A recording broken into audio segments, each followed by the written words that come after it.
अरे नेमकं काय करू आला तू? राम कृष्ण हरी मंडळी मित्रांनो, आज आपल्या सप्त्याला 4 दिवस झाले होते आणि आज 4थ्या दिवसाचा कीर्तन कृष्णानंद महाराज यांचं होतं.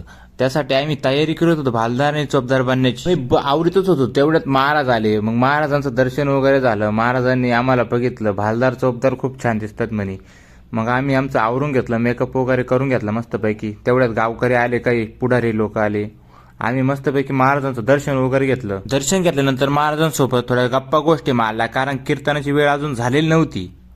आणि महेश आणि मी एकदम तयारीमध्ये आवरलो होतं, कारण आम्ही दोघं एकदम आज तयारी होतो, कारण आम्हाला आज स्टेजवर नाचायचं पण होतं.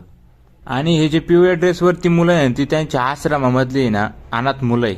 महाराजांसोबत एक सेल्फी व्हिडिओ घेतला आणि कीर्तन सेवा संपल्यानंतर महाराजांसोबत दर्शनाला एवढी गर्दी झाली ना, काही विचारायचंच नाही. महाराजांनी लोकांना एकच प्रार्थना केली की आमच्या अनाथ आश्रमामध्ये कोणा जर दान करायचं असलं तर कृपया नक्की करा. आम्ही दोघांनी पण त्यांचं व्हिजिटिंग कार्ड घेतलं आणि लगेच त्यांना पण पैसे मारले आम्ही ऑनलाईन.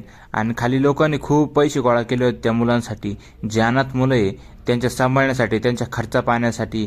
तर अत्यंत छान. तुम्हालाही दान करायचं असेल ना, ते व्हिजिटिंग कार्डवर त्यांचा फोनपे नंबर आहे, तर तुम्ही त्यांना नक्की पैसे टाकू शकता तुमच्या इच्छेप्रमाणे.